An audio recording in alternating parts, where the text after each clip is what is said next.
সাথে গরম জিলাপি খাওয়াবেন, আজকে আপনি এসেছেন তো বোধ হয়। আচ্ছা ঠিক আছে, আমরা আমাদের আলোচনায় চলে আসি। আমরা আজকে শহীদ জিয়ার স্মৃতিচারণ করতে গেলে আমাদের অনেক স্মৃতিচারণ করতে হবে। প্রধানমন্ত্রী বিএনপির নেত্রী বেগম খালেদা জিয়া ভিশন 2030 উনি বললেন, মনে আছে আপনাদের? আওয়ামী লীগ হুঙ্কার দিয়ে বলল আমরা নাকি তাদের নকল করছি, তো আমরা তাদের নকল করব। কিভাবে করব? শহীদ জিয়া খাল খনন কর্মসূচির কথা বলেছিলেন, বলেননি তিনি? আর শেখ হাসিনা এসে খাল শুকানো কর্মসূচি করছেন। ফারাক্কাবাদ দিয়েছিলেন শেখ মুজিবুর রহমান। এখানে আমাদের শ্রদ্ধেয় শিক্ষক রয়েছেন, তিনি বললেন বিলম্বিত গ্রামারে ভুল করলেন, শেখ মুজিবুর কিভাবে করলেন? তো ব্যাখ্যা দিতে হবে যে পাকিস্তানের আইয়ুব খান ফারাক্কাবাদ করার পরও পাকিস্তানের সময় সেটাকে তারা ওপেন করতে পারেনি, অর্থাৎ বাঁধে পানি আটকাতে পারেনি। কিন্তু আমাদের প্রয়াত নেতা বঙ্গের বন্ধু, যার স্বপ্ন লালন পালন করছে তার একমাত্র কন্যা, তারই পিতা শেখ মুজিবুর রহমান সাহেব 1974 সালে 75 বলে না স্যার 74 সালে এই ফরাক্কা বাঁধকে টেম্পোরারি তিনি দেখতে চাচ্ছেন কতটুকু পানি আটকাবে কি আটকাবে না। তিনি বললেন না, তারা পরীক্ষামূলক বাঁধ বন্ধ করে পানি আটকাতে পারে। এই হলো বিসমিল্লাহ। সেই যে পানি বন্ধ হলো, সেখান থেকে এসে শহীদ রাষ্ট্রপতি জিয়াউর রহমান 1979 সালে জাতিসংঘ এসে এই ফারাক্কার ন্যায্য হিস্যা পানির কথা তিনি বলে গিয়েছিলেন, মনে আছে আপনাদের মুরব্বীদের সবার? দেখুন, আর সেই দেশকে 56টি নদী, এখন বলতে পারবো না কতগুলি নদীকে বাদ দিয়েছে, এখন এটা হিসাবে রাখা যাবে না, সমস্ত নদীতে বাঁধ দিয়ে তারা আমাদের দেশকে শুকনো দেশে পরিণত করেছে। আর বেগম খালেদা জিয়া শহীদ রাষ্ট্রপতি জিয়া রহমানের খাল খনন কর্মসূচিকে বাস্তবায়ন করার জন্য আবারও উনি ঘোষণা দিয়েছে। আওয়ামী লীগ বলেছে আমরা নাকি নকল করছি। বুঝতে পারছেন তো? এই হচ্ছে শেখ হাসিনা। এখন দেখুন শহীদ রাষ্ট্রপতি জিয়া রহমানের দূরদর্শিতা, তিনি যখন বুঝতে পেরেছিলেন 75-এর পর থেকেই যে বাংলাদেশে ভারত পানি দেবে না, তখন তিনি পানির বিকল্প ব্যবস্থা থেকে শুরু করেছিলেন। এটি হচ্ছে শহীদ প্রেসিডেন্ট জিয়াউর রহমান, আর আমরা হচ্ছি তারই উত্তরসূরি। গতকালকে আমি এসেছি এখানে, 31 তারিখে আমার মেয়ের কনভোকেশন ছিল, সেই কারণে আমি 25-24 তারিখে রওনা দিয়ে লন্ডনে গিয়ে 25 তারিখে আমার নেতা তারেক রহমানের সাহেবের সাথে দেখা করে 26 তারিখে আমি নিউ ইয়র্কে আসি। 31 তারিখে আমার মেয়েকে বিদায় দিয়ে, মেয়ের কনভোকেশন করে আজকে দুপুরে তাকে বিদায় দিয়েছি, সে বাংলাদেশ চলে গেছে। আমি আগামীকালকে চলে যাব মালয়েশিয়াতে। আমি মালয়েশিয়া ইন্টারন্যাশনাল ইসলামিক ইউনিভার্সিটিতে সেখানে পলিটিক্যাল সায়েন্স ডিপার্টমেন্টে পিএইচডি প্রোগ্রাম শুরু করেছিলাম, এবং এই প্রোগ্রামটা আমার শেষ হবে এই ডিসেম্বর মাসে, অর্থাৎ 3 বছর হয়ে যাচ্ছে। তো সেটার অ্যাকনলেজমেন্টে স্যার আমি তারেক রহমানকে থ্যাঙ্কস দিয়েছিলাম এবং ম্যাডামকে থ্যাঙ্কস দিয়েছিলাম, এবং আমার এই পিএইচডি টপিক হচ্ছে human capital development in Bangladesh, the role of technical vocational education, technical and vocational education and training। আমি শুরু করেছিলাম 2015 সালের প্রথমে, যখন আমি আটকা পড়ে গেলাম, দেশে যেতে পারছিলাম না, আমার বিরুদ্ধে 54টি ওয়ারেন্ট ইস্যু হয়েছে। সেই সময় আমি করেছিলাম human capital development in Bangladesh through higher education. আমি 1 সেমিস্টার করে আমি যখন জনাব তারেক রহমান সাহেবকে বললাম যে আমি এই বিষয়টির উপর কাজ করছি, ম্যাডামের কাছ থেকে দরখাস্ত করে 3 বছরের ছুটি নিলাম যে আমি এই সময় এই সুযোগে কাজটি করে নিই, তখন তারেক রহমান সাহেব আমাকে বলেছিলেন যে হায়ার এডুকেশনটি বাদ দিয়ে সেখানে technical and vocational education and training করুন। আমি ওনার কথায় আদিষ্ট হয়ে আমি এটা করেছিলাম। অ্যাকনলেজমেন্টে ওনার নাম লিখেছি, সেই জন্য ওনার কাছে গিয়েছি যে আপনি এটা অনুমতি দেন। তাহলে এই যে আমি একটি পিএইচডি করছি মানব সম্পদ উন্নয়ন, শহীদ রাষ্ট্রপতি জিয়াউর রহমানের 19 দফা কর্মসূচির 3য় দফা কর্মসূচিতে এই মানব সম্পদ উন্নয়নটি হচ্ছে ওনার 3 দফা, সেইটার উপর আমি পিএইচডি করছি। বুঝতে পেরেছেন তো? তার মানে কি মানব সম্পদ উন্নয়ন করতে হলে কি করতে হবে? জনাব তারেক রহমান বললেন জনশক্তিকে শ্রমশক্তিতে, জনসংখ্যাকে জনশক্তিতে রূপান্তরিত করতে হবে। আজকে আপনারা দেখুন, আপনারা যারা আমেরিকা এসছেন, আপনারা নিজ ঘুরে এসছেন, কিন্তু বাংলাদেশে প্রায় 1 কোটি লোক আজকে বহির্বিশ্বে কাজ করছে এবং 1978 সাল থেকে শহীদ রাষ্ট্রপতি জিয়া রহমানের এই মানব সম্পদ উন্নয়ন এবং মানবকে বাইরে পাঠিয়ে এক্সপেক্টেড করে আজকে দেশের চাকা ঘুরছে। 23 বিলিয়ন আমাদের ইনকাম হয়ে দাঁড়িয়েছে। কিভাবে এটা 3 গুণ করা যায়, সেই জন্য আমি এটার উপরে রিসার্চ করছি, কাজ করছি। সেটা হচ্ছে শহীদ জিয়ার অবদান এবং তারই ছেলে তারেক রহমানের শিক্ষা। তারেক রহমান বুঝতে পেরেছেন যে এদেশের জনগণকে মানব সম্পদে রূপান্তরিত করতে হলে হায়ার এডুকেশন দিয়ে কাজ হবে না, করতে হবে কারিগরি শিক্ষা, কারিগরি শিক্ষা, কারিগরি শিক্ষা। দেখুন, সেটি হচ্ছে আজকে আমাদের শহীদ রাষ্ট্রপতি জিয়া রহমান সম্পর্কে আলোচনার উপাত্ত বিষয়। যেটা বলছিলাম, গতকালকে হঠাৎ করে আমাকে বাংলা একটা টেলিভিশন আছে, টাইমস টিভি, সেখানে নিয়ে যাওয়া হয়। গিয়ে আমার আধা ঘন্টা একটা ইন্টারভিউ নিলেন। হঠাৎ করে প্রশ্ন করে বসলেন প্রশ্নকর্তা যে বিএনপি নাকি মাঠে রাজনীতি করতে পারে না, বিএনপির নাকি শক্তি নেই, বিএনপি নাকি রাজপথ কাঁপাতে পারে না। তাই বললাম, ভাই বুঝতে পারলাম না, ওই লক্ষ্মী দিয়ে পয়সা দিয়ে মানুষকে সাপের মতো পিটিয়ে হত্যা কি রাজপথে রাজনীতি হতে পারে না? বলে সাংবাদিকের প্রশংসা করে বলে আওয়ামী লীগ রাজনীতি করতে জানে। বিএনপি যদি রাজনীতি করতে না জানতো, বিএনপি যদি মানুষ ভালোই না বসতো, আজকে পেনসিলভেনিয়ার মতো জায়গায় এই শতাধিক প্রায় 3 শতাধিক লোক এসে আমি বলতে চাই চ্যালেঞ্জ ছুড়ে, এই পেনসিলভেনিয়ার এই জায়গায় আওয়ামী লীগ যদি এমন একটি অনুষ্ঠান করতে পারে, সেই দিন তারা বলুক তাদের জনসমর্থন রয়েছে।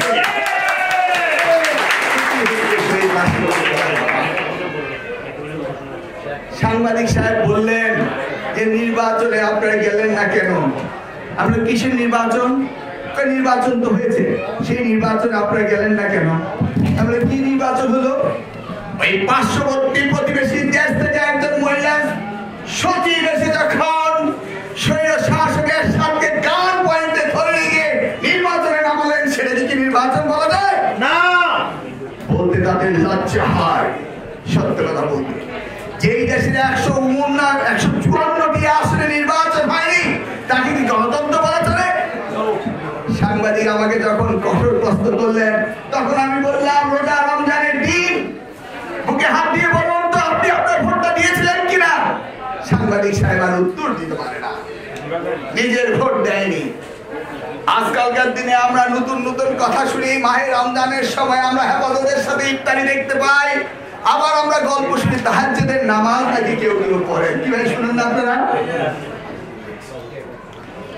আচ্ছা, এখানে তো অনেক মুরব্বী রয়েছে দেখতেছি। ভাই, তাহাজ্জুদের নামাজ যদি কেউ পড়ে, স্বামী বললে স্ত্রী জানে না, স্ত্রী বললে স্বামী জানে না, তাই নয় কি? তাহাজ্জুদের নামাজ হচ্ছে আল্লাহর সাথে দোস্তি করা, আল্লাহর সাথে প্রেম করা, আল্লাহর কাছে নিজেকে নতজানু হয়ে আল্লাহর কাছে নিজেকে বিসর্জন করা। যেই ব্যক্তি তাহাজ্জুদের নামাজ পড়বে, সে কি মসজিদে পড়ে জামাতে তাহাজ্জুদ নামাজ পড়ে নাকি? যে মানুষ জানবে তিনি তাহাজ্জুদের নামাজ পড়েছেন। আজকে আওয়ামী লীগের নেতারা বলে শেখ হাসিনা নাকি তাহাজ্জুদের নামাজ পড়ে। শুনেন, ওই রকমের ছোট একটি বাচ্চা বসে আছে। আমরা যখন ছোট ছিলাম তখন বলা হতো যে একজন চুরি করতেন, তো মহানবী হযরত মুহাম্মদ সাল্লাল্লাহু আলাইহি ওয়াসাল্লামের কাছে গিয়ে বলা হলো সে কেন চুরি করে, তাকে চুরি করতে বারণ করা হোক। মহানবী হযরত মুহাম্মদ সাল্লাল্লাহু আলাইহি ওয়াসাল্লাম তাকে বললেন, তুমি নামাজ পড়ো? বলে, না, নামাজ পড়ি না। বলে, তুমি না 5 ওয়াক্ত নামাজ পড়বে? বলেনি মহানবী হযরত মুহাম্মদ সাল্লাল্লাহু আলাইহি ওয়াসাল্লাম? যিনি নিয়ে গেলেন তিনি চিন্তা করলেন, নিয়ে গেলাম চুরি বন্ধ করার জন্য, হুজুর পাক বলবেন বাবা তুমি চুরি করো না। হুজুর পাক চুরির কথাই বললো না, বললো যে নামাজ পড়েন।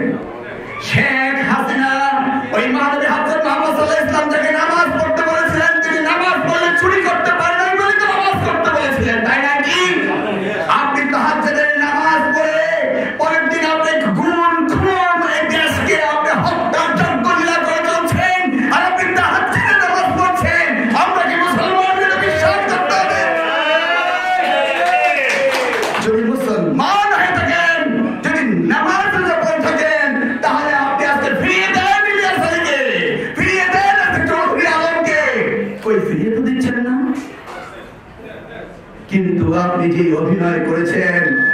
হলিউডে যে অস্কার পায় তাদেরকেও আপনি বিট করেছেন। আপনারা যদি টেলিভিশনে অবলে লাইভ দেখে থাকেন, ইলিয়াস আলী তার স্বামী, ইলিয়াস আলীর স্ত্রী তার স্বামীকে হারিয়ে তার ছোট্ট সন্তানকে নিয়ে প্রধানমন্ত্রীর দ্বারে যখন গেল, প্রধানমন্ত্রী হঠাৎ করে তার জড়িয়ে ধরে আলিঙ্গন করে কাঁদতে শুরু করলো। এ কোন ড্রামা? ইলিয়াস আলীকে কে গুম করেছে বলুন? কে গুম করেছে? হয় করেছেন, নাহলে বের করে দিলেন। দুইটা একটা তুলতে হবে নাকি? তাহলে তো হবে না। আমাকে বলা হলো সালাউদ্দিন সাহেব নাকি নিজে নিজে হেঁটে হেঁটে চলে গিয়েছেন। তাই বললাম কেমন ভাই, এটা কিভাবে হলো? তাহলে তুমি এখনো বলছেন না ওনাকে কিভাবে নিয়ে গিয়েছে? মানে প্রশ্ন, কিভাবে উনি ভারতে গেলেন? আমাদের বাংলাদেশের সীমানা থেকে আমাদের বর্ডার গার্ডের চোখের সামনে দিয়ে সালাউদ্দিনের মতো একজন তাজা লোক ভারতে হেঁটে গেলেন, আমাদের বর্ডার গার্ড দেখলো না, আর ওই প্রতিবেশী দেশের বর্ডার গার্ড দেখলো না, সালাউদ্দিন চলে গেলেন। কি না সুন্দর নাটক তারা করলেন। তারপর আমাকে বলছেন যে কই সালাউদ্দিন সাহেব তো বললেন না নিজ মুখে। ভাই আপনারা যারা কে কে এখানে হার্টের পেশেন্ট, সার্জারি অপারেশন কেউ করেন নাই? করছে নাকি? একটু হাত তুলে না। কারো কোনো অপারেশন হয়নি, সার্জারি হয়নি? আলহামদুলিল্লাহ, সুস্থ দাঁড়িয়ে কথা বলছি। আমার একটা হার্নিয়া সার্জারি হয়েছিল, ছাত্র জীবনে খেলোয়াড় ছিলাম তো, হার্নিয়া জানি, হার্নিয়া সার্জারি। এখন আপনি যদি আমাকে জিজ্ঞাসা করেন ভাই আপনি হার্নিয়া সার্জারি হয়েছে, ডাক্তার কিভাবে অস্ত্রোপচার করেছে আপনি জানেন কি? আপনি জানি বলতে পারবো? আমার কলোনোস্কোপি হয়েছে, আমার এন্ডোস্কোপি হয়েছে, কিভাবে কলোনোস্কোপি হয়েছে আমি বলতে পারি? পরে কিন্তু একটা ভিডিও দিয়েছে তারা, দেয়নি? ভিডিওটা দেখলে বোঝা যাবে কিভাবে হয়েছে। তাহলে সালাউদ্দিনকে যারা অপহরণ করেছিল তারা কি সালাউদ্দিনকে শটগানে চোখ খোলা রেখে মিউজিক বাজাতে বাজাতে খাওয়া দাওয়া দিতে দিতে ঢোল তবলা দিয়ে কি বাকি দিয়ে দিয়েছিল যে সালাউদ্দিন এই প্রমোটে ভিলাই দিয়েছিলেন, তাই বলতে পারবে কিভাবে হয়েছিল? সালাউদ্দিনকে নিশ্চয়ই সেই অপারেশন যেভাবে করা হয় সেভাবে নিয়েছিলেন। তাহলে আমি বলতে চাই ওই ভিডিওটা ছেড়ে দিয়ে কিভাবে সালাউদ্দিনকে গুম করেছেন। আমি কারাগারে ছিলাম, আমাকে 2009 সাল থেকে শুরু করলেন কারাগারে নেওয়া। কেয়ারটেকারের সময় কোনো দুর্নীতির মামলা নেই, আজ অবধি কোনো দুর্নীতির অভিযোগ করতে পারিনি। চ্যালেঞ্জ দিয়ে বলতে পারি, শেখ হাসিনা কোথায় তুমি প্রমাণ করো আমরা দুর্নীতি করেছি? পারিনি। আমাকে কুমিল্লা জেল থেকে ঢাকা জেলে আনা হলো চিকিৎসার জন্য। আমি ঢাকা জেল থেকে আমাকে কুমিল্লা জেলে পাঠানো হবে। আমি বিকেল বেলা বেরিয়ে যাচ্ছি, হঠাৎ করে একটি ছাত্র দলের ছেলে, এই আমাদের মহাখালীর বাবু নামে এক ছেলে এসে আমাকে পাঁচে সালাম করে বললো মিলন ভাই জেলে এসেছি, চৌধুরী আলম আসছে। আমি এরোটা রমজান মাসে হঠাৎ করে বলছি, আমি সেখানে বসে রইলাম। যে দল আমাকে বলছে মিলন সাহেব আপনাকে তো যেতে হবে, আপনি স্যার চলে যান, আমাদের তো সন্ধ্যার আগে আপনাকে পৌঁছানোর কথা, তা নাহলে আমাদের তো চাকরি যাবে।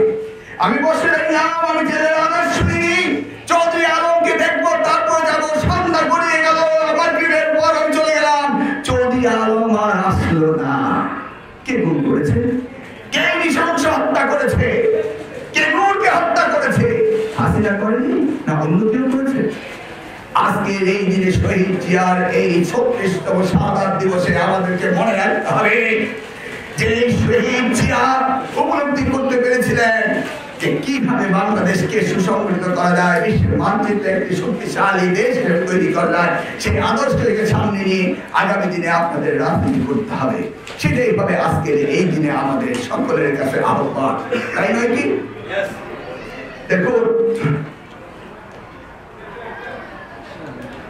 2009 সালে নির্বাচন হয়ে গেল। 2014 সালে কেয়ারটেকার কনসেপ্টকে তিনি এক্সপোর্ট করবেন, সেই কনসেপ্টকে তিনি বাতিল করে তিনি নতুন কনসেপ্টে তিনি নির্বাচন করলেন। নির্বাচনে কেউ নির্বাচিত হয়নি, ভোট পড়েনি, তিনি জোর করে ক্ষমতায় আছেন। আজকে আমাকে যখন বলা হলো গতকালকে যে বিএনপি নাকি দিনে দিনে ক্ষয়িষ্ণু দল হয়ে যাচ্ছে, আমরা কি মুসলিম লীগে রূপান্তরিত হচ্ছে, এই যে আওয়ামী লীগের চাপা গয়গলসের মতো দেখতে পেয়েছেন আপনারা যারা মাঝে মাঝে এই দেশ থেকে হজ করতে নিশ্চয়ই মক্কা শরীফ কাবা শরীফে যান না? গিয়ে দেখেন, আমি সেখানে ঘুরে আসছি 2015 সালে, গিয়ে দেখেন সেখানে রাস্তা দিয়ে আপনি হাঁটতে পারবেন না, শত শত লোক, 28 লক্ষ লোক সৌদি আরব আছে। যদি আপনি গণনা করে দেখেন 28 লক্ষের মধ্যে 27 লক্ষ 50,000 ঊর্ধ্ব হবে ডিরেক্ট বিএনপি করে। এটা কি বিএনপি সম্পর্ক না? আমি মালয়েশিয়া আমি পিএইচডি করছি, সেখানে গিয়ে দেখেন বিএনপি বিএনপি বিএনপি চারিদিকে শুধু বিএনপি। আজকে আপনারা বাংলাদেশে যারা বেড়াতে যান গিয়ে দেখবেন শতকরা 80 জন বিএনপি সমর্থন করে, তাই নয় কি? শতকরা আরো বেশি বলতে শতকরা 80 জন আজকে বিএনপিকে সমর্থন করে। এরশাদ হয়ে গেছে এখন আমের আচরণ নাকি, তার সাথে এখন তারা বিরোধী দল করছে। আমাদের দল থেকে তো কেউ কেউ বাইরে গিয়ে দল গঠন করেছে, করেনি? আমাদের বিএনপির সবচেয়ে প্রথম যিনি মহাসচিব ছিলেন তিনিও তো আমাদেরকে ছেড়ে গিয়ে দল করেছেন। যে ব্যক্তি শহীদ রাষ্ট্রপতি জিয়া রহমানের টুয়াইসে ছিলেন, মুক্তিযোদ্ধা ছিলেন, আমাদের মন্ত্রী ছিলেন, তিনিও তার একটি দল করেছেন, করেনি? কিন্তু সেই দলে কেন লোক যাচ্ছে না? কারণ বাংলাদেশের মানুষ জানে বিএনপির কোন বিকল্প দল হয়নি এবং কোনদিন হবে না। আবার আমি পেনসিলভেনিয়াতে এসে দেখতে পাই যে তারেক রহমানের অনুমোদিত কমিটির বিরুদ্ধে গিয়েও কেউ কেউ মিটিং করে। আমি বুঝতে পারি না, এই জন্য তো মানুষ কথায় কথায় বলে আরে ভাই হাসিনা নির্বাচনের সময় দেখবেন বিএনপি থেকে কয়েকজন বাইর করে নিয়ে আসবে। আরে শেখ হাসিনা তুমি কি দেখাবে? আমি তো পেনসিলভেনিয়া এসেই দেখতে পাচ্ছি কেউ কেউ বিএনপির বাইরেও মিটিং করে নাকি। বিএনপি যদি করেন ওই শহীদ জিয়ার দল, ওই বেগম খালেদা জিয়ার দল, ওই তারেক রহমানের দল, আর পেনসিলভেনিয়াতে যদি বিএনপি করেন তাহলে তারেক রহমানের অনুমতি কমিটির সাথে বিএনপি করতে হবে নাকি?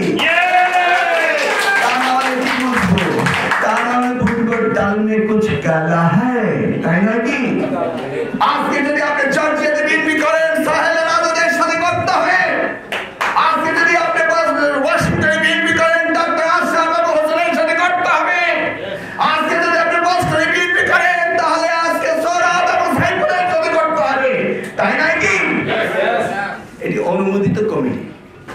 যারা অনুমোদিত কমিটির বিরুদ্ধাচরণ করছেন, যারা যুক্তরাষ্ট্রের নিয়োগে বসে কমিটির ভিতরে হুঙ্কার দিচ্ছেন, তারা এই সুযোগের অপেক্ষায় আছেন। সে সুযোগ পেলেই একটু দেখব। শেখ হাসিনা নিজের দলের লোকদেরই সামাল দিতে পারছেন না। জায়গায় জায়গায় দেখছি মন্ত্রীর বিরুদ্ধে এমপি, এমপির বিরুদ্ধে মন্ত্রী, নেতার বিরুদ্ধে নেতা, কোপাকুপি, মারামারি সবই চলছে। দেখেন না ফেসবুকে, দেখতে পান না আপনারা? এই তো হচ্ছে বাংলাদেশের অবস্থা। শুনেন, আর বেশি দিন সময় নেই।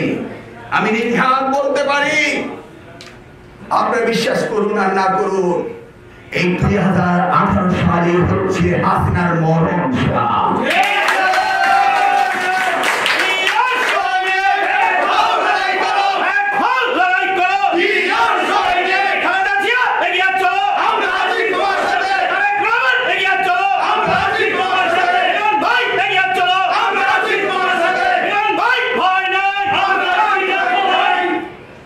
শেখ হাসিনা বলছে, আমাদের নেতারা বলছে বিএনপি নাকি নির্বাচন করতে চায় না, নির্বাচন যেতে চায় না। কে বলেছে নির্বাচন করতে চায় না, নির্বাচন যেতে চায় না? আমরা নির্বাচন করতে চাই, নির্বাচনে যেতে চাই, কিন্তু হাসিনার মতো সরকারের অধীনে আমরা নির্বাচন করতে চাই না। আজকে সারা বিশ্ব মানবতারা আজকে একত্রিত হয়েছে, ইউরোপিয়ান ইউনিয়ন থেকে বলে দিয়েছে হাসিনা তোমাকে এই নির্বাচন সঠিকভাবে করতে হবে, এর কোনো বিকল্প নেই। আজকে আমেরিকার সেনেটর, কংগ্রেসম্যান হতে শুরু করে সকলেই বলে দিয়েছে হাসিনা তোমার আর কোনো বিকল্প আমরা মেনে নেব না। তাহলে হাসিনা এবার যাবে কোথায় বলেন তো দেখি? উপায় আছে? কোনো উপায় নাই। আওয়ামী লীগের নেতারা যতই হুঙ্কার ছাড়েন, যতই গুম করেন, খুন করেন, আপনাদের আয়ু শেষ হয়ে এসছে। বাংলাদেশের জনগণ আপনাদেরকে আর মেনে নেবে না। এবং দেশ নেত্রী বেগম খালেদা জিয়া এবার 300 আসনে তার 300 সৈনিক নিয়ে সারা জাতি একত্রিত হয়ে এবারে নির্বাচনে প্রমাণ করে দিলে হাসিনা তোমার বাংলাদেশে কোনো স্থান নেই। সেই জন্য ইতিমধ্যে দলের ভিতরে মনোনয়নের জন্য প্রস্তুতি এবং কাজ করা এবং দলকে সাংগঠনিকভাবে ঢেলে সাজানোর জন্য বাংলাদেশের টেকনাফ থেকে দেবরিয়া, রূপসা থেকে পাথুরিয়া পর্যন্ত কাজ হচ্ছে। আপনারা দেখছেন না? আজকে দলের নেতা কর্মীদের ভিতরে যে চাঙ্গা ভাব এসছে, সেটাতে হাসিনার নেতারা সব ভীত প্রকম্পিত, পালানোর জন্য ফেরাচ্ছে। বলে আপনি আবার পালানোর কথা করতে পেলেন? গিয়ে দেখুন ব্যাংককে, গিয়ে দেখুন মালয়েশিয়ায় সেকেন্ড হোম আমাদের প্রত্যেকটি নেতা করছে। গিয়ে দেখুন ক্যানাডা কিভাবে তারা পালিয়ে বেড়াচ্ছে, কিভাবে তাদের সন্তানদেরকে বাংলাদেশের বাইরে পাঠাচ্ছে। দেখুন শেখ হাসিনা তিনি বাংলাদেশের প্রধানমন্ত্রী দাবি করছেন, তার রক্তের একটি সন্তান, তার ভাই বোন আর কেউ বাংলাদেশে নেই। আছে কি কেউ বাংলাদেশে? এই হচ্ছে আজকে শেখ হাসিনার রাজনীতি, বাংলাদেশের রাজনীতি। আর অপরদিকে আলোচনা সমালোচনা করছে যে বিএনপিতে নির্বাচনে আসবে না, বিএনপিতে নির্বাচনে আসবে না, বিএনপির ক্যান্ডিডেট নেই, বিএনপির নেতা নেই, আমাদের কোনো ক্যান্ডিডেট নেতার অভাব। আজকে পেনসিলভেনিয়ার এই একটি জায়গায় প্রত্যন্ত অঞ্চলে এসে যদি এতজন লোকের সমাবেশ দেখতে পাই, তাহলে বাংলাদেশের অবস্থা বুঝতে পারেন না? আপনাদের অনেক কিছু করণীয় রয়েছে। যারা আজকে বিদেশে রয়েছেন আপনাদেরকে বুঝতে হবে, গরু জবাই নিয়ে আজকে পার্শ্ববর্তী দেশে অধিকার নিয়ে আলোচনা হচ্ছে, বাংলাদেশের মূর্তিকে নিয়ে আলোচনা হচ্ছে। মূর্তি বড় না মানুষ জীবন বড়, আজকে একটির পর একটি ইস্যু বানাচ্ছে। তাকে নিয়ে আপনারা আজকে বাংলাদেশকে সেকুলার কান্ট্রি বলতে গিয়ে তারা বাংলাদেশের ধর্ম নিরপেক্ষতার কথা বলতে গিয়ে ইসলাম ধর্মকে বিনষ্ট করার চেষ্টা করছে, করেনি? একইভাবে তারা সেই গত 96 থেকে 2001 সাল পর্যন্ত ক্ষমতা থাকার সময় 98-তে ব্রাহ্মণবাড়িয়াতে 6 জন কোরআনে হাফেজকে গুলি করে হত্যা করেছিল, করেনি তারা? আজকে বাংলাদেশের পুলিশ বাহিনীতে বিনা আইনজীবীদের ভারতীয় নাগরিকরা বাংলাদেশের পুলিশ বাহিনীতে দিয়ে আমাদের মা বোনের অত্যাচার করছে, করছে না তারা? আজকে 24,000 কোটি টাকা একজন আত্মসাৎ করলে আমাদের আবু মাল মুহিত বলে এটা কোনো টাকাই না, লক্ষ কোটি টাকা বাজেট করে চুরির ভাগ বসিয়েছে তারা। আপনি কি মনে করেছেন তারা পাপ পেয়ে যাবে? আপনি কি মনে করতে পারেন এই হিসাব বাংলাদেশের মাটিতে বাংলাদেশের জনগণ নিয়ে ছাড়বে? আপনারা এই কষ্টে অর্জিত টাকা আপনারা বিদেশে পড়াচ্ছেন, আর এই টাকা লুটে পুটে নিয়ে তারা বেগমগঞ্জ বানাচ্ছে ক্যানাডাতে। বেগমগঞ্জ ছিলেন না ক্যানাডাতে? মানে বেগম সাহেবরা সব বাড়ি কিনছে ক্যানাডাতে, সেই জন্য নাম দেওয়া হয়েছে বেগমগঞ্জ। আর কতদিন ক্রসফায়ারের মতো ভুয়া কথা বলে আমাদের নেতা কর্মীকে হত্যা করা হচ্ছে নাকি?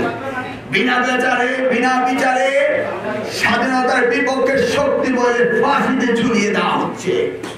আমি দায়িত্বহীন ভাষায় বলবো, আওয়ামী লীগ কখনো মুক্তিযুদ্ধের সপক্ষে শক্তি ছিল না, আজও নেই এবং ভবিষ্যৎ করা হতে পারবে না।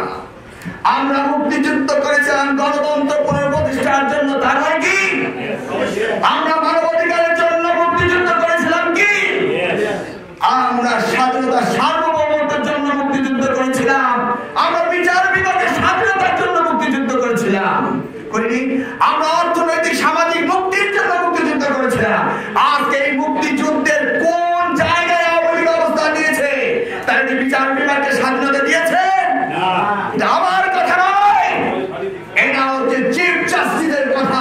তিনি নিজ মুখে বলছেন বিচার বিভাগকে কুক্ষিত করছে কে? শেখ হাসিনা। আমি চিফ জাস্টিস সাহেবকে বলবো, আপনি যখন টেলিভিশনে যাচ্ছিলেন তখনই তো আপনি বলেছিলেন শেখ হাসিনার রং হেডেড প্রধানমন্ত্রী, বলেননি আপনি? বাংলাদেশের জনগণ রং হেডেড হয়নি।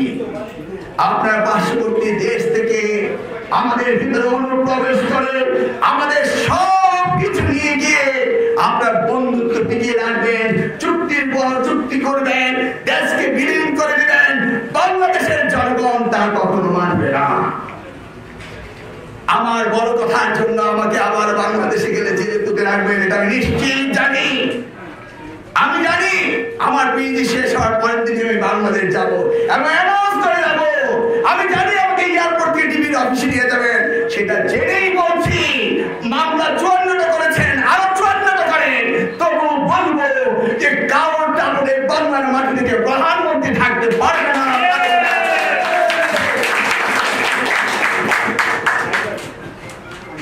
প্রিয় ফিলাডেলফিয়ার আমেরিকাবাসী, আপনার আমেরিকায় আছেন, শান্তিতে আছেন, সুখে আছেন, ভালো আছেন, কিন্তু আমি জানি আপনার সকলেই বাংলাদেশ থেকে সকল আত্মীয় স্বজন নিয়ে আপনার এখানে নেই। একটি পরিবারে কয়েকজন এসেছেন। যেভাবে মহানবী হযরত মুহাম্মদ সাল্লাল্লাহু আলাইহি ওয়াসাল্লাম মক্কা ছেড়ে মদিনা যাওয়ার পথে পিছনে ফিরে ফিরে চোখে জল দিয়ে কাঁদতেছিলেন যে পবিত্র জন্মভূমি মক্কা ছেড়ে তিনি মদিনায় যাচ্ছেন। এটাই হচ্ছে নারী পোতা জায়গার প্রতি, দেশের প্রতি সকলের আত্মার বন্ধন। আপনার দেশকে ভালোবাসেন, এই দেশকে যদি টিকিয়ে রাখতে হয়, আজকে এই ফিলাডেলফিয়া দেশে যদি আমি এতজন বিএনপি সমর্থক সৈনিককে দেখতে পাই, সারা আমেরিকাতে আমাদের লক্ষ লক্ষ বিএনপি সমর্থক এবং কর্মী রয়েছে। আগামী সেপ্টেম্বরে আমরা ইউনাইটেড নেশন 1944 সালে মানবাধিকার প্রতিষ্ঠা করার জন্য যে সংগঠনটি হয়েছিল সেখানে আপনারা যাবেন। আমি যখন নিউ ইয়র্কে আমার যৌবন কাটিয়েছিলাম তখন আমি দেখেছি দুবাইয়ের পতন কিভাবে ওই ইউনাইটেড নেশনসের সামনে করেছিল, ওই প্যানামা স্তম্ভের নড়িয়াটার বিরুদ্ধে কিভাবে ডেমনস্ট্রেশন হয়েছিল, আমি দেখেছিলাম ওই মার্কসের বিরুদ্ধে কিভাবে ডেমনস্ট্রেশন হয়েছিল, আমি দেখেছিলাম ইসরায়েলিরা কিভাবে এসে জাতিসংঘ ঘেরাও করেছিল। আমি চাই আপনারা বাংলাদেশরা আগামী সেপ্টেম্বরে অধিবেশনে জাতিসংঘ ঘেরাও করে হাতটাকে দিয়ে দেবেন যে বাংলার মাটিতে থাকার অধিকার তার নেই। তিনি কি জানেন না তার দল যে অন্যায় করেছে, যে অত্যাচার করেছে বাংলাদেশে, আগামী দিনে বাংলাদেশের দেশ তার বিচার হবে। যদি সালাউদ্দিন কাদের চৌধুরীর বিচার হতে পারে তাহলে কেন তার বিচার হবে না? যারা দেশের বিরুদ্ধে কাজ করেছে আমরা প্রমাণ দিব শেখ হাসিনা দেশদ্রোহী, শেখ হাসিনা মুক্তিযুদ্ধের সপক্ষে নয়।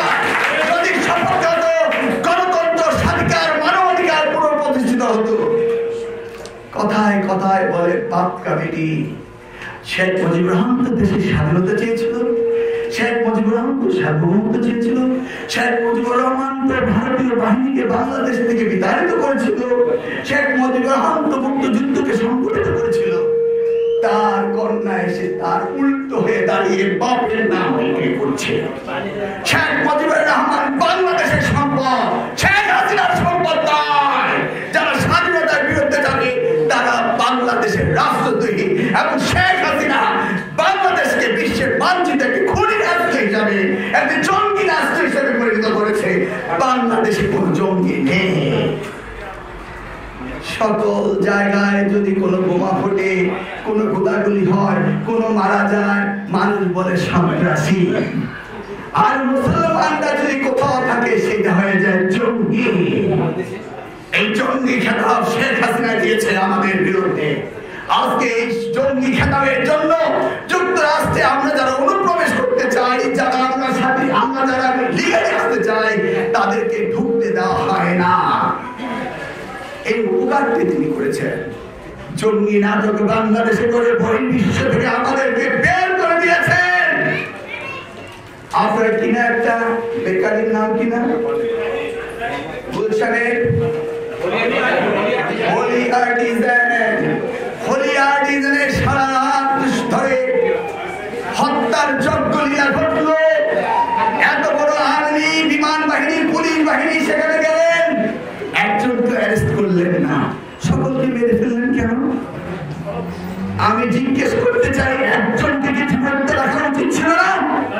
কারণ হলিয়ার্ডিজেন বলুন আর যেখানে যে নাটকের কথা বলুন সবই হচ্ছে পাতানো শেখানো নাটক।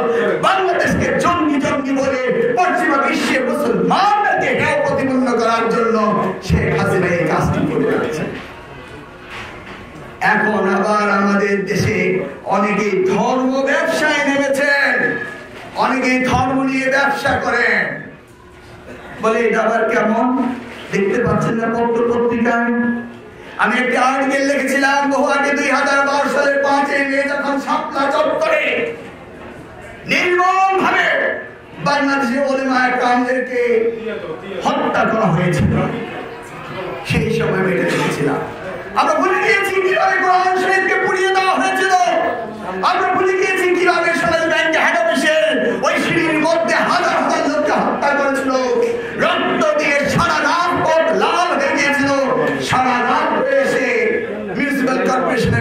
দিয়ে সেই রক্ত পরিষ্কার করা হয়েছিল, সেগুলি আমরা অতি সহজেই ভুলে গেলাম। ভুলে গিয়ে আজকে আমরা হাসিনার সাথে একত্রে মিটিং করি। বলা হয় কওমি মাদ্রাসাকে নাকি তারা স্বীকৃতি দিয়েছে, কওমি মাদ্রাসাকে আমরা স্বীকৃতি দিয়েছি, বেগম খালেদাকে স্বীকৃতি দিয়েছে। আমি সেই ঘটনার সাথে অন্তত বিরুদ্ধে তাদেরকে আমি ডিনার মিটিং করেছি আমার বাসায়, আমার স্ত্রী রান্না খেয়েছি। সেই করে বেগম খালেদা জিয়া তাদেরকে স্বীকৃতি দিল। সেই স্বীকৃতি তারা বলছে হাসিনা দিচ্ছে। প্রজ্ঞাপনের রেকর্ড রয়েছে।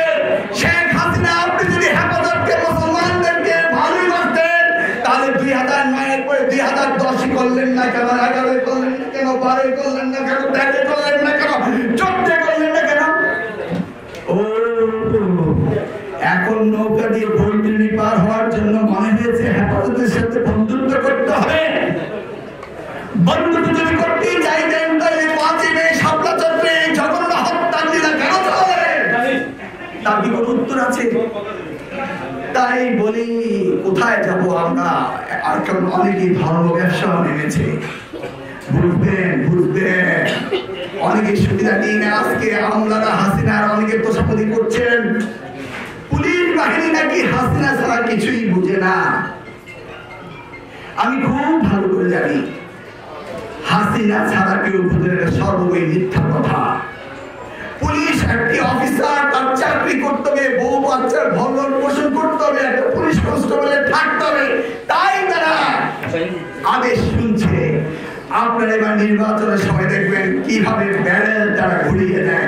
কারণ পুলিশ বাহিনী বলুন, আর্মি বলুন, আমলারা বলুন, তারা সবাই জানে বাঙালি জাতির চরিত্র, তারাও বাঙালি জানে। এই শেখ হাসিনাকে আগামী নির্বাচনে তারা থাকতে দেবে না, কেউ থাকতে দেবে না। তাই সকলেই দেখবেন আমাদের সাথে আসবে। সেই দিন আর বেশি দূরে না। আমি জানি, আমি আমার কচুয়া দিয়েছি, কোন শক্তি নেই কচুয়ার জনগণকে দমন করে। আমার হাজার হাজার কর্মীকে জেলে দিয়েছে, তারা ঘর ছাড়া, বাড়ি ছাড়া। আপনি কি মনে করেন তারা জীবনের শেষ চান্সটা নেবে না? আর যারা ইমানদার, যারা খাঁটি, তাদের বুকের বল বড়। দেখবেন আমার কর্মীরা ছাপিয়ে পড়বে, আর চোর আওয়ামী লীগ ওরা ভীত, ওরা পালাতে থাকবে। এবার নির্বাচনে আপনারা তা দেখবেন। প্রিয় পেনসিলভেনিয়াবাসী, আমার বাংলাদেশি ভাইরা, আপনাদের সকলের পবিত্র ইমানি দায়িত্ব রয়েছে। আপনারা এখানে এসে সুন্দর জীবন যাপন করবেন, আপনার আত্মীয় পরিজন বাংলাদেশে এইভাবে জীবন যাপন করবে, এটা হতে দেওয়া যায় না। তাই আপনারা সকলেই এক একটি করে দুর্গ করে তুলবেন। আপনারা আজকে এই অনুষ্ঠানে যারা উপস্থিত রয়েছেন, আপনারা এক একজন শহীদ জিয়া হয়ে কাজ করতে হবে আপনাদেরকে। আমি মনে করি আজকের এই অনুষ্ঠানে 400 শহীদ জিয়া উপস্থিত রয়েছে। শহীদ জিয়া আপনাদের মনে রয়েছে, আপনাদের আত্মায় রয়েছে, আপনাদের ব্যয় রয়েছে, আপনাদের উৎসাহে রয়েছে, আপনাদের উদ্দীপনায় শহীদ জিয়া রয়েছে।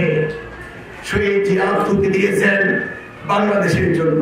একবারও কি ভেবেছেন আর্মির একজন সাধারণ মেজর স্বাধীনতার ঘোষণা দিতে গেল, যদি এই দিন তিনি হেরে যেতেন, বাংলাদেশ যদি স্বাধীন না হতো, শহীদ রাষ্ট্রপতি জিয়া রহমানকে ফাইন স্কোয়াডে নিয়ে গুলি করে হত্যা করা হতো? এটি সত্য নয়? দেখেন নিজ তিনি কিন্তু ফরিদের মতো ছাত্র দল করেন নাই, সোহেলের মতো ছাত্র দল করে নাই, আজাদের মতো রাজশাহী থেকে দল করে নাই, আবার এখানকার আজাদের মতো ঢাকা শহরের ছাত্র রাজনীতি করে নাই, বা আপনাদের মতো বিএনপির সাথে সংশ্লিষ্ট তারা ছিল।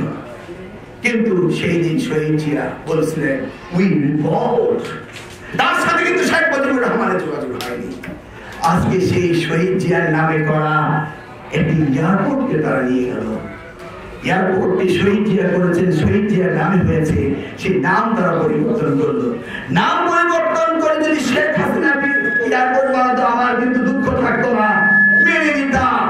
কারণ যারা করতে পারে না তো চুরিতে করবে, তাই নয় কি? কিন্তু আমার দুঃখ হয়েছে হযরত পীর শাহজালাল রাদিয়াল্লাহু আনহু একজন আলেম, সেই আলেমের নামে একটি কি করা হলো বিমানবন্দর। সেখানে ভিআইপি লাউঞ্জে গিয়ে দেখেন কি ধরনের হুইস্কি, ব্র্যান্ডি, টনিক খাচ্ছে। সেই হযরত শাহজালাল রাদিয়াল্লাহু আনহু আত্মবিশ্বাস দিচ্ছে, কেবল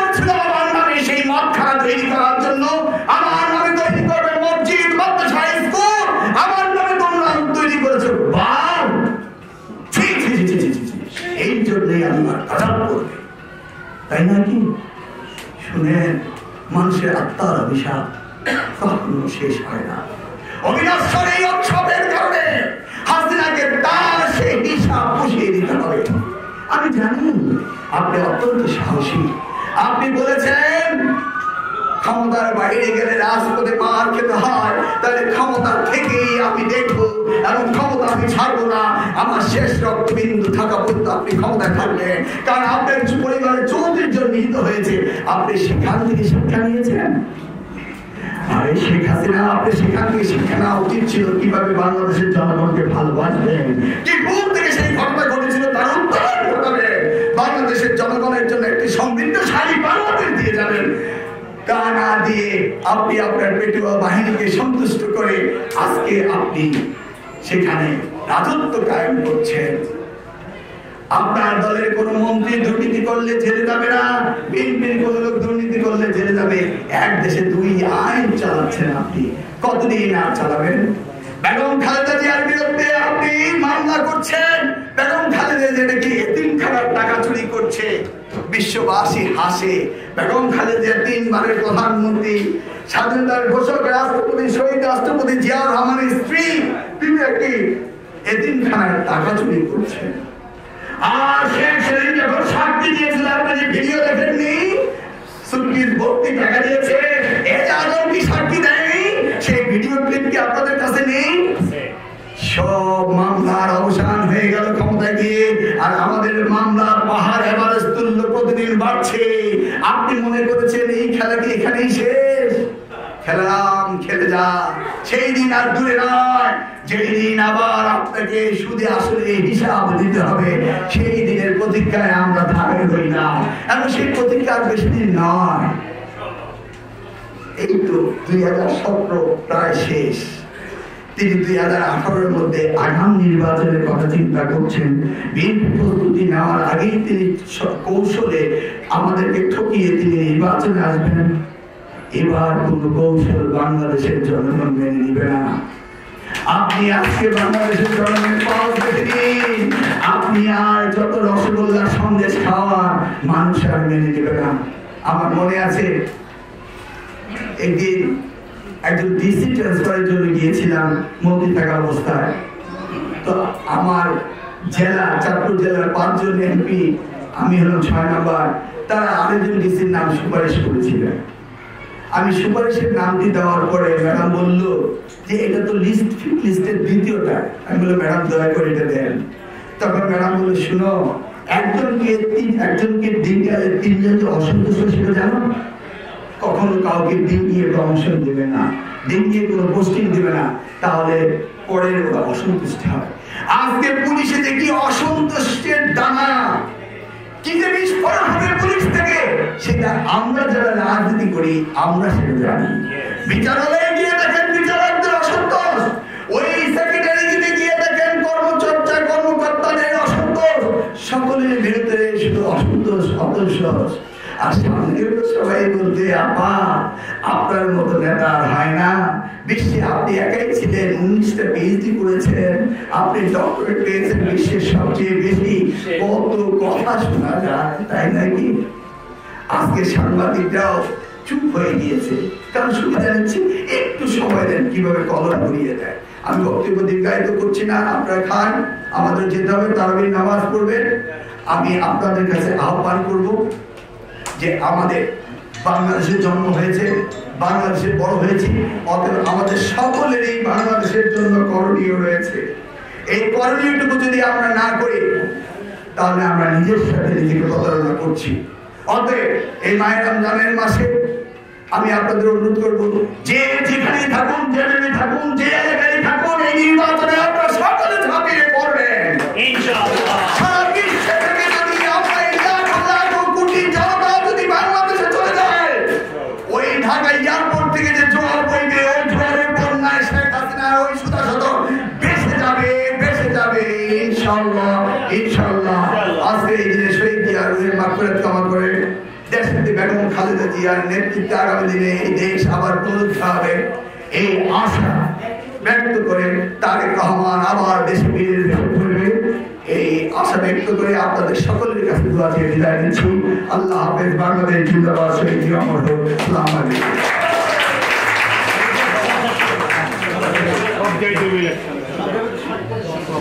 ধন্যবাদ সম্মানিত প্রধান উপদেষ্টা, প্রধান অতিথি সুন্দর এবং অর্থপূর্ণ এবং আমাদের দেশ নির্দেশক বক্তব্য দেওয়ার জন্য।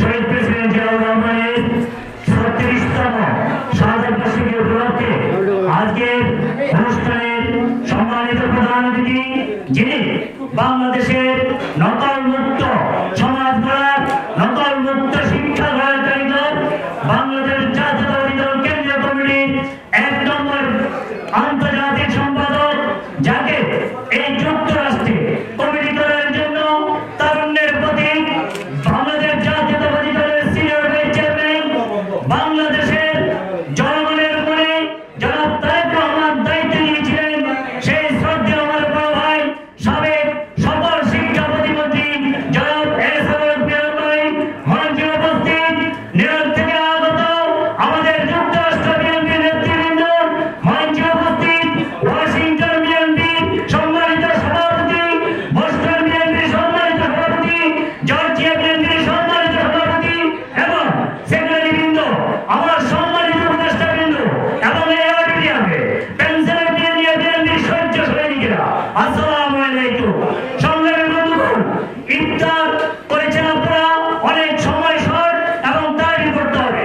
শুধু একটি কথাই বলবো, এই পেনসিলভেনিয়াতে আমাদের জনাব এহসানুল হক ভাই কমিটি করে দেওয়ার পর আমরা আমাদের সিনিয়র ভাইস চেয়ারম্যান জনাব তারেক রহমানের নিমন্ত্রণে লন্ডন থেকে যে নির্দেশনা পেয়েছি, উনি আমাদেরকে বলেছেন তোমাদের কোনো সমস্যা হবে তোমরা তোমাদের আন্তর্জাতিক সম্পাদক জনাব এহসানুল হক ভাইয়ের সাথে যোগাযোগ করবে। আমরা অলওয়েজ ওনার কাছে আমরা যোগাযোগ করে কেন্দ্রের নির্দেশনা নিয়ে এই পেনসিলভেনিয়া কমিটি চালাচ্ছি। আমরা কোনো নিজ কেন্দ্রিক ভাবে কোনো কমিটি চালাই না, আমরা কেন্দ্রের নির্দেশনা নিয়ে আমরা কমিটি চালাচ্ছি। ঠিক আছে, ঠিক আছে। সংগ্রামী বন্ধুগণ, বক্তব্য আর বেশি দিব না। আমি আজকে এই পেনসিলভেনিয়া বিএনপির সভাপতি হিসেবে যারা যেখানে আছেন, সংগ্রামী বন্ধুগণ, আমরা একসাথে পেনসিলভেনিয়া বিএনপির কাজ করতে চাই। আমরা কোনো ডিভাইডার চাই না, আমাদের ঐক্যের দরকার।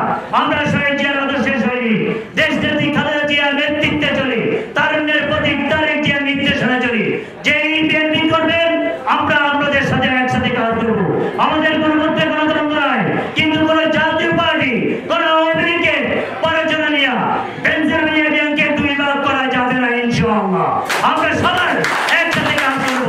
জাতীয় পার্টি এবং আওয়ামী লীগের পরাজনায় আজকে পেনসিলভেনিয়াতে দ্বন্দ্ব সৃষ্টি করার চেষ্টা করা হইতেছে। আমি জানি আওয়ামী লীগের লোকজন পিছন থেকে সহযোগিতা করতেছে।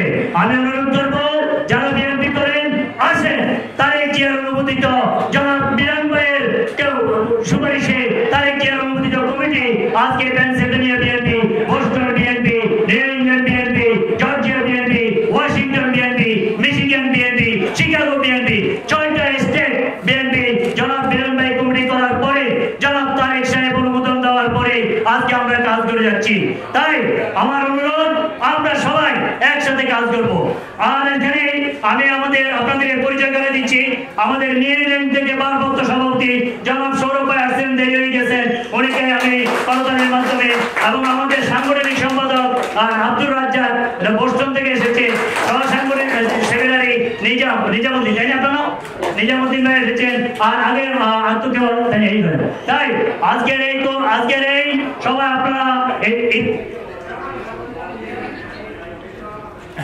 আজকে এই যে কষ্ট করে আপনারা এই ইফতারের মধ্যে এতগুলো লোক, প্রায় আমরা বলেছি প্রায় 300 পিপল, আপনাদের সবাইকে আমি সরাসরি ব্যক্তিগতভাবে আপনাদের প্রতি কৃতজ্ঞতা জানাই।